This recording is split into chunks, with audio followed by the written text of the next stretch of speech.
দর্শক, আপনারা জানেন আন্তর্জাতিক বার্তা সংস্থা রয়টার্সকে প্রথমবারের মতো টেলিফোন ইন্টারভিউ দিয়ে বাংলাদেশের সাবেক প্রধানমন্ত্রী শেখ হাসিনা দলের সিনিয়র নেতাদের নিয়ে ডিসেম্বরে দেশে ফেরার ঘোষণা দিয়েছেন। সরকার একাধিক সূত্র বলছে, শেখ হাসিনার দেশে ফেরার বিষয়টি নিয়ে সরকারের শীর্ষ মহলের মধ্যে দুটি ধারা কাজ করছে। বিশেষ করে কোন প্রক্রিয়ায় তাকে ফেরত আনা হবে, তিনি কি নিজে আসবেন নাকি ভারত সরকার প্রত্যর্পণ চুক্তির মাধ্যমে তাকে ফেরত দিবেন, শেখ হাসিনা ফিরে আসার পর তার বিরুদ্ধে কি ধরনের ব্যবস্থা গ্রহণ করা হবে, এ নিয়ে গত কয়েকদিনে সরকারের শীর্ষ একাধিক ব্যক্তি কয়েক ধরনের ভিন্ন ভিন্ন বক্তব্য দিয়েছেন। খোদ আইসিটির চিফ প্রসিকিউটর আমিনুল ইসলাম 3 দিনের মধ্যে 3 ধরনের বক্তব্য দিয়েছেন। আবার ভারতের পক্ষ থেকে শেখ হাসিনার ঘোষণা নিয়ে কোনো প্রতিক্রিয়া জানানো না হলেও দেশটি বলছে প্রত্যর্পণের বিষয়টি সম্পূর্ণ আইনি প্রক্রিয়া, সে প্রক্রিয়া চলমান আছে। আর শেখ হাসিনার বিষয়ে ভারতের অবস্থান আগের মতোই আছে, সেটি হলো তিনি ভারতে আছেন অতিথি হয়ে, তার ইচ্ছে অনুযায়ী ভারতে থাকবেন। তবে রয়টার্সকে দেয়া শেখ হাসিনার সাক্ষাৎকারের পর বিষয়টি আর কেবল একটি রাজনৈতিক বক্তব্যের মধ্যে সীমাবদ্ধ নেই। সরকার প্রত্যর্পণ উদ্যোগ, সরকারের শীর্ষ মহলের প্রতিক্রিয়া এবং বাংলাদেশ ভারত সম্পর্ক নিয়ে নতুন আলোচনা, সব মিলিয়ে এটি এখন বিচার, কূটনীতি ও রাজনীতির সংযোগ স্থলে দাঁড়িয়ে থাকা একটি গুরুত্বপূর্ণ ইস্যু হয়ে দাঁড়িয়েছে। কূটনৈতিক সূত্রগুলো বলছে, শেখ হাসিনার ফেরার বিষয়টি নিয়ে ভারতের সঙ্গে বাংলাদেশের অনানুষ্ঠানিক আলোচনা বেশ কিছুদিন আগে শুরু হয়েছে। ভারতের সাথে আলোচনা ছাড়া যে শেখ হাসিনার ফেরার বিষয়টি চূড়ান্ত হবে না, সেটার ইঙ্গিত মিলেছে সরকারের 2 শীর্ষ ব্যক্তির কথায়। কূটনৈতিক সূত্রগুলো বলছে, শুধু ভারতই নয়, এই আলোচনায় পশ্চিমা 2টি দেশ ও একটি আন্তর্জাতিক সংস্থার প্রতিনিধিও আছেন। এই আলোচনায় 2টি বিষয় শুরু হওয়া হলেই সরকারের শীর্ষ ব্যক্তিদের বক্তব্যের ধরন আবারও পাল্টে যেতে পারে, এমন ইঙ্গিত পাওয়া গেছে কূটনৈতিক সূত্রগুলো থেকে। 10 জুলাই প্রথমবারের মতো শেখ হাসিনা রয়টার্সকে দেওয়া সাক্ষাৎকারে তার দেশে ফেরার সময় উল্লেখ করেছিলেন। যদিও তিনি সুনির্দিষ্ট দিনক্ষণের কথা বলেননি, তবে বলেছেন তিনি দেশে ফিরলে তাকে গ্রেপ্তার করা হতে পারে, এমনকি মেরে ফেলাও হতে পারে। তা সত্ত্বেও তিনি ডিসেম্বরে তার দলের সিনিয়র নেতাদের নিয়ে বাংলাদেশে ফিরে আত্মসমর্পণ করবেন এবং আইনি প্রক্রিয়ায় লড়বেন। তার দেশে ফেরার এই ঘোষণা নিয়ে এখন পর্যন্ত সরকারের শীর্ষ মহলের 5 জন ব্যক্তি প্রকাশ্য ও আনুষ্ঠানিকভাবে মন্তব্য করেছেন।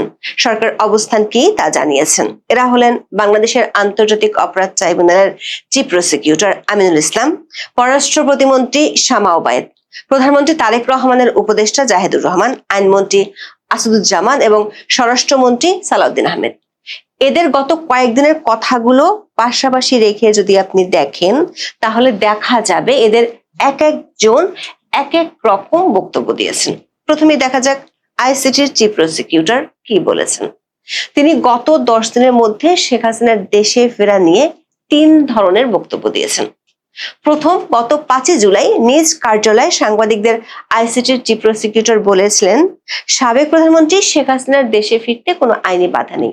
তিনি সেদিন বলেছিলেন, শেখ হাসিনার উচিত দেশে ফিরে নিজের বিরুদ্ধে হওয়া সাজা ও বিচারাধীন মামলাগুলোর আইনি মোকাবেলা করা। 8 জুলাই বিবিসি বাংলায় প্রকাশিত খবরে চিফ প্রসিকিউটর আমিনুল ইসলাম বলেছেন, ভারতের সাথে বাংলাদেশের এক্সট্রাডিশন ট্রিটি আছে এবং বন্দি বিনিময় চুক্তির আওতায় তাকে আনার সুযোগ আছে, অথবা তিনি নিজেও আসতে পারেন। বিবিসি বাংলা বলছে, চিফ প্রসিকিউটর তাদেরকে এটাও বলেছেন যে কোনো দণ্ডিত ব্যক্তি আদালতে আত্মসমর্পণ করে আইনিভাবে অভিযোগ মোকাবেলা করতে পারেন।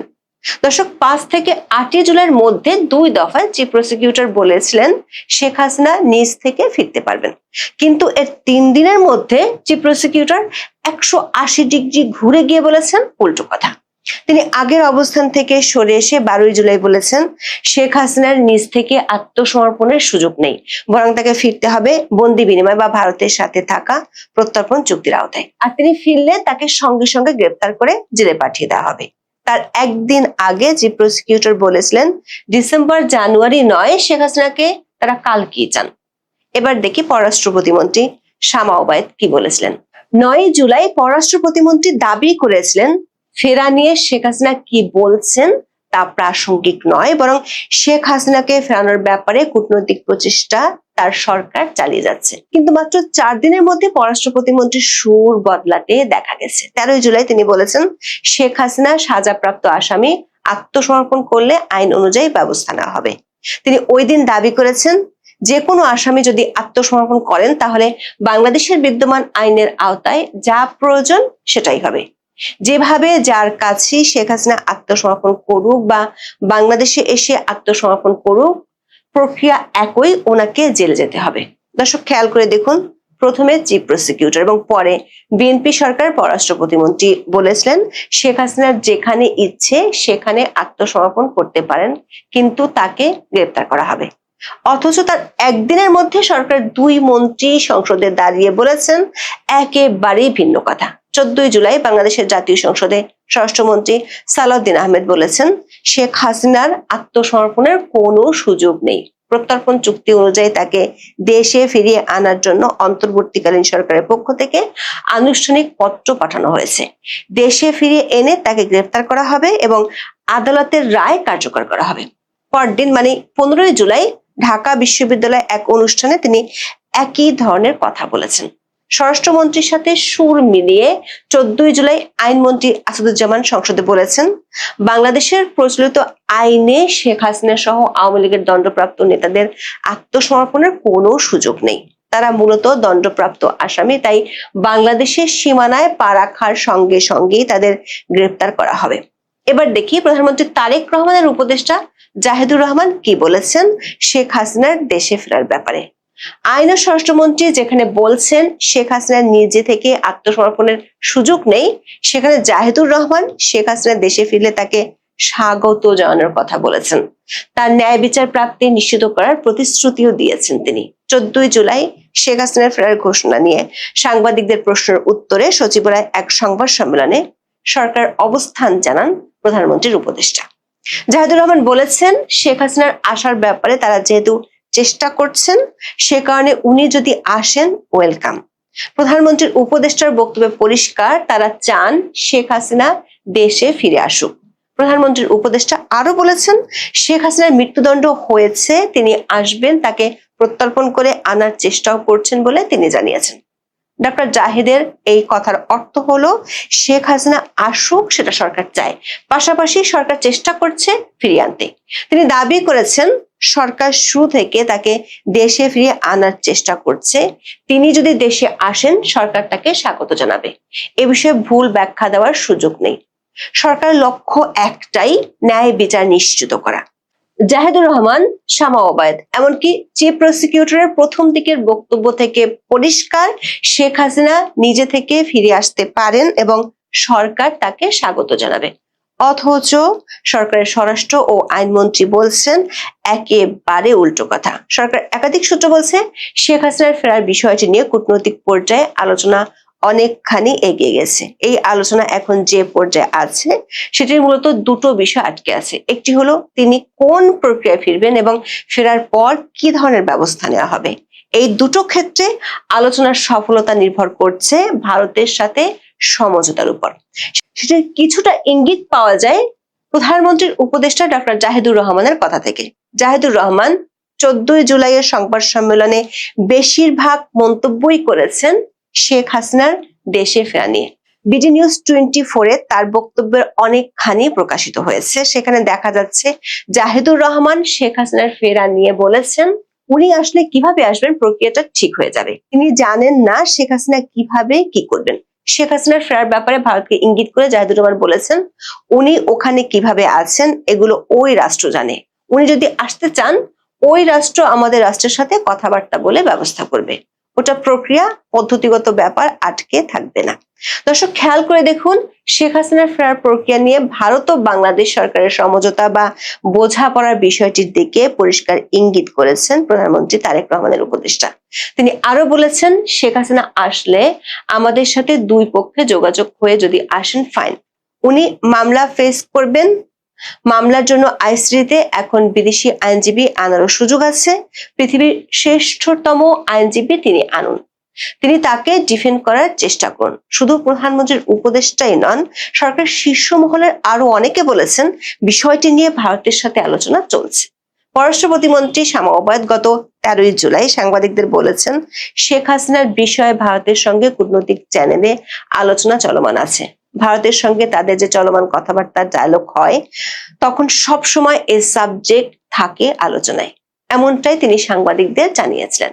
12 জুলাই আইসিটির চিফ প্রসিকিউটর আমিনুল ইসলাম সাংবাদিকদের বলেছিলেন, শেখ হাসিনা বাংলাদেশ ও ভারতের সরকারের পারস্পরিক সমঝোতা ছাড়া দেশে এসে সরাসরি আত্মসমর্পণ করতে পারবেন না। সরকার ও কূটনৈতিক সূত্রগুলো বলছে, শেখ হাসিনার ঘোষণা দেওয়ার আগে থেকেই এই আলোচনা শুরু হয়েছিল। এই আলোচনায় শুধু ভারত নয়, দুটো শক্তিশালী পশ্চিমা দেশের প্রতিনিধি এবং বাংলাদেশের দাতা গোষ্ঠী হিসেবে পরিচিত একটি আন্তর্জাতিক সংস্থার প্রতিনিধিও আছেন। বাংলাদেশ সরকার একটি পক্ষ থেকে শেখ হাসিনার প্রত্যর্পণ ও বিচারিক প্রক্রিয়ার উপর জোর দেওয়া হচ্ছে, কিন্তু যেহেতু এরই মধ্যে বাচ্চু রাজাকারের মতো যুদ্ধাপরাধের দায়ে ফাঁসির দণ্ডপ্রাপ্ত আসামির দণ্ড স্থগিত করা হয়েছে এবং তাকে জেলে যেতে হয়নি, এমন নজির থাকায় ব্যাক ফুটে আছে সরকারের পক্ষটি। সে কারণে সরকারের শীর্ষ মহল থেকে ভিন্ন ভিন্ন বক্তব্য দিতে দেখা যাচ্ছে। এদিকে ভারতের পক্ষ থেকে শেখ হাসিনার ঘোষণা নিয়ে আনুষ্ঠানিকভাবে কিছু না বলায় সরকারের জন্য পরিস্থিতি আরো কঠিন হয়ে যাচ্ছে। 14 জুলাই ভারতের নয়াদিল্লিতে দেশের পররাষ্ট্র মন্ত্রণালয়ের ব্রিফিং এ রয়টার্সকে দেয়া শেখ হাসিনার সাক্ষাৎকার প্রসঙ্গে ভারতের মনোভাবের কথা জানতে চান এক সাংবাদিক। তিনি জানতে চান, শেখ হাসিনার নিরাপদ প্রত্যাবর্তন নিয়ে বাংলাদেশ সরকারের সঙ্গে ভারত সরকারের আলোচনা হয়েছে কিনা। ভারতের পররাষ্ট্র মন্ত্রণালয়ের মুখপাত্র রণধীর জয়সওয়াল সরাসরি এই প্রশ্নের কোনো উত্তর দেননি, বরং তিনি কথা বলেছেন প্রত্যর্পণ নিয়ে। তিনি বলেছেন, যে কোনো প্রত্যর্পণই আইনি বিষয়, আইনি প্রক্রিয়াতেই এর নিষ্পত্তি হবে। শেখ হাসিনার বিষয়ে ভারতের মনোভাবের কোনো বদল ঘটেনি বলে উল্লেখ করেন দেশটির পররাষ্ট্র মন্ত্রণালয়ের মুখপাত্র। দর্শক, বাংলাদেশের সাবেক প্রধানমন্ত্রী শেখ হাসিনাকে বিচারের জন্য দেশে ফেরাতে 2024 সালের আগস্টের পর থেকে একাধিকবার নয়াদিল্লিকে চিঠি পাঠিয়েছে বলে জানিয়েছে বাংলাদেশ সরকার। তবে শুরুতে এ বিষয়ে ভারতের তরফে হ্যাঁ না কোনো জবাব আসেনি। সবশেষ গত এপ্রিলে নয়াদিল্লিতে এক ব্রিফিং এ জয়সওয়াল বলেছিলেন, শেখ হাসিনার প্রত্যর্পণ নিয়ে ঢাকা যে অনুরোধ জানিয়েছে তা আইনি ও বিচারিক পন্থায় পর্যালোচনা করা হবে। এবারও সবশেষ শেখ হাসিনার প্রত্যর্পণ প্রশ্নে সেই আইনি পন্থার কথাই শোনালেন জয়সওয়াল। ভারতের পররাষ্ট্রমন্ত্রী এস জয়শঙ্কর বছরখানেক আগেই জানিয়ে দেন, শেখ হাসিনা যতদিন মনে করবেন ততদিন ভারতে থাকবেন। ভারত সরকার কখনো এই ব্যাপারে কোনো সিদ্ধান্ত নেবে না। রয়টার্সকে দেওয়া সাক্ষাৎকারে শেখ হাসিনা বলেছেন, বাংলাদেশ সরকার বারে বারে তাকে ফেরত চাইছে, সেই কারণে তিনি নিজেই ফিরে যাওয়ার সিদ্ধান্ত নিয়েছেন। তিনি আরো বলেছেন, তার মৃত্যুদণ্ডের সাজা হয়েছে জেনেও ঝুঁকি মাথায় নিয়ে তিনি ফিরে যেতে চান। এমন ঘোষণার পর পরিস্থিতি হঠাৎ করে বাংলাদেশ সরকারের জন্য জটিল হয়ে গেছে, কারণ শেখ হাসিনার সম্ভাব্য প্রত্যাবর্তনের প্রশ্নটি দক্ষিণ এশিয়ার বৃহত্তর কূটনৈতিক বাস্তবতা, ঢাকা দিল্লি সম্পর্ক এবং সাম্প্রতিক ভূ রাজনৈতিক পরিবর্তনের সঙ্গেও নিবিড়ভাবে যুক্ত। সরকার একটি পক্ষ বলছে, বাংলাদেশ সরকার প্রত্যর্পণের কথা বললেও শেখ হাসিনার ক্ষেত্রে এই বিষয়টি খাটে না। বাংলাদেশ তাকে পলাতক আসামি বলে বিচার শুরু করলেও ভারতের চোখে তিনি একজন অতিথি, কারণ বাংলাদেশ বিমান বাহিনীর বিমান তাকে দিল্লি পৌঁছে দিয়ে গিয়েছিল।